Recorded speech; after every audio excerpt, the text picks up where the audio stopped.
Spa. யூஸ்வலாக hair spa அப்படின்னாலே நம்ம பயப்படுவோம். ஏன்னா பார்லர் போய் அதிகமாக செலவு பண்ணி ஹேர் ஸ்பா பண்ணிட்டு வருவோம். அதை மெயின்டைன் பண்ணாததுனால நிறைய பேர் வந்து ஹேர் ஸ்பாவே சரியில்லை அப்படின்னும் சொல்லுவாங்க.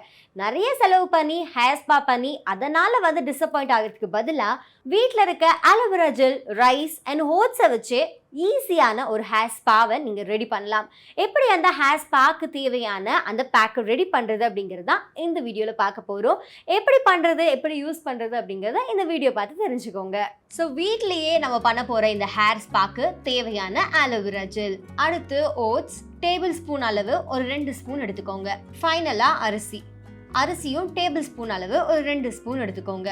ஸோ இப்போது மிக்ஸி ஜாரில் வந்து நான் எடுத்துக்கிட்ட இந்த ப்ரௌன் ரைஸை ஆட் பண்ணிக்கிறேன். 2 ஸ்பூன் அளவு எடுத்திருக்கேன். இது நம்மளோட டேமேஜ்டு ஹேரை வந்து ரிப்பேர் பண்ணும். அதே சமயம் ஒரு பர்ஃபெக்ட் ஷைனை வந்து நம்மளோட ஹேருக்கு கொடுக்கும். ஹேர் ஸ்ட்ராங்காகவும் ஹேர் ஃபால் குறையவும் இந்த ப்ரௌன் ரைஸ் ரொம்பவே உதவியாக இருக்கும். எஸ்பெஷலி இச்சி ஸ்கேல்ப் டேண்ட்ரஃப் இருக்குது அப்படின்னு சொல்கிறவங்க இந்த ப்ரௌன் ரைஸ் பேக்கை நீங்கள் யூஸ்வலாக போட்டுகிட்டே வரும்போது உங்களோட இச்சி ஸ்கேல்ப் வந்து சரியாகும், டேண்ட்ரஃப் கம்மியாகும். ட்ரை ஸ்கேல்பாக இருந்தாலும் அது பயங்கரமாக ஹைட்ரேட் ஆகிடும், ஹேர் சாஃப்டாகவும் ஸ்மூதராகவும் மாறிடும். இப்போ நெக்ஸ்ட் வந்து ஓட்ஸ் ஆட் பண்ணிக்கிறோம். ஸோ ஓட்ஸ் வந்து நம்மளோட ஹேரை ஸ்ட்ராங் ஆக்கி பிரேக்கேஜ் ஏதாவது இருந்தால் அதை சரி பண்ணி டீப்பாக நரிஷ் பண்ணும்.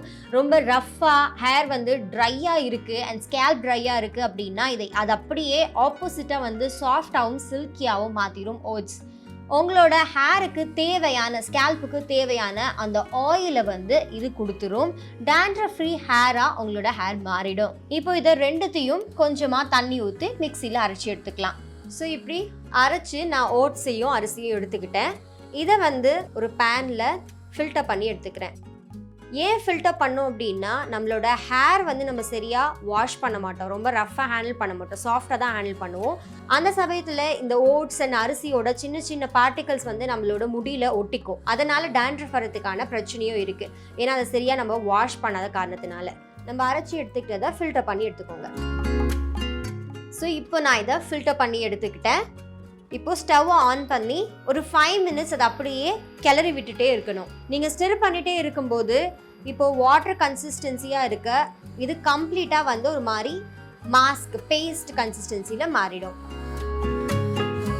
ஸோ தெரியுதா, இந்த மாதிரி நல்லா நீங்கள் கிளறி விட்டுட்டே இருக்கணும். ஸ்டிர் பண்ணிகிட்டே இருக்கும்போது தான் அது கட்டி கட்டியாக ஆகாமல் கரெக்டாக பேஸ்ட் கன்சிஸ்டன்சிக்கு மாறும். கொஞ்சம் லைட்டாக பேஸ்ட் கன்சிஸ்டன்சி வரும்போது ஸ்டவ்வை ஆஃப் பண்ணிவிடுங்க. அப்படியே மிக்ஸ் பண்ணிகிட்டே இருந்தீங்கன்னா அந்த ஹீட்லேயே வந்து அது அப்படியே பேஸ்ட் மாதிரி மாறிடும். இப்போ ஃபைனலாக இந்த பேஸ்ட்டில் தான் நம்ம ஆலோவேரா ஜெல்லை சேர்த்துக்க போகிறோம். ஆலோவேரா ஜெல் வந்து நம்மளோட ஹேரை டீப்பாக நரிஷ் பண்ணி மாய்ஸ்டாக வச்சுக்கும். இப்போ நம்ம அதிகமான வாட்டர் இன்டேக் பண்ணாததுனால நம்மளோட பாடி வந்து டீஹைட்ரேட் ஆகும். எஸ்பெஷலி ரெய்னி சீசனில் அதிகமாக வந்து ரெஸ்ட் ரூம் போகணும் அப்படின்ற ஒரு பிரச்சனைக்காகவே வந்து வாட்டரை குடிக்கிறத நம்ம ரொம்ப அவாய்ட் பண்ணுவோம். அந்த சமயத்தில் அது பாடியை மட்டும் இல்லாமல் ஏரையும் வந்து டீஹைட்ரேட் பண்ணும். ஸோ அதனால தான் ஏர் ஃபால் அதிகமாக இருக்கும். ஆலோவேரா ஜெல்லை இந்த மாதிரி மாஸ்கில் நீங்கள் ஆட் பண்ணி யூஸ் பண்ண ஆரம்பிக்கும் போது அது உங்களோட ஹேரை டீப்பாக மாஷ் பண்ணும். ஸோ இப்போ இதில் ஆலோவேரா ஜெல்லை சேர்த்துடலாம். ஸோ இப்போ நம்ம ஹீட் பண்ணி எடுத்துக்கிட்ட இந்த மாஸ்கை வந்து தனியாக ஒரு கப்பில் எடுத்துக்கிட்டேன். இப்போ இதில் வந்து ஆலோவேரா ஜெல் சேர்த்துக்கிறேன். இது ரெண்டையும் நல்லா மிக்ஸ் பண்ணிக்கோங்க. நல்லா பிளெண்ட் ஆகுற வரைக்கும் மிக்ஸ் பண்ணிவிட்டு இதை உங்களோட ஸ்கேல்பில் இருந்து எண்ட்ஸ் வரைக்கும் அப்ளை பண்ணுங்கள். பண்ணிவிட்டு ஒரு 30 மினிட்ஸ் அப்படியே விட்டுட்டு அதுக்கப்புறம் மைல்ட் ஷாம்பில் உங்களோட ஹேரை வாஷ் பண்ணிவிடுங்க. இதில் தான் கொஞ்சம் கலர்லாம் சேர்த்து எசன்ஸ் எல்லாம் போட்டு க்ரீமாக பல விலைக்கு விற்றுட்ருக்காங்க. இது ஈஸியாக நீங்கள் உங்கள் வீட்லேயே பெரிய செலவு இல்லாமல் செஞ்சு உங்களோட ஹேரை வீட்டில் இருந்தே ஹேர் ஸ்பா பண்ணிக்கலாம். ஸோ இந்த மாதிரி தான் இந்த பேஸ்ட் இருக்கும். இதை உங்களோட ஹேரில் நான் சொன்ன மாதிரி உங்களோட ஸ்கேல்பில் இருந்து கீழே ஹேர் ஹெண்ட்ஸ் வரைக்கும் அப்ளை பண்ணி 30 மினிட்ஸ் அப்படியே விட்டுருங்க. அதுக்கப்புறம் மைல்ட் ஷாம்புல ஹேர் வாஷ் பண்ணிக்கோங்க. இந்த மாதிரி நிறைய பியூட்டி டிப்ஸ் தெரிஞ்சுக்க சமயம் தமிழை சப்ஸ்கிரைப் பண்ணுங்கள்.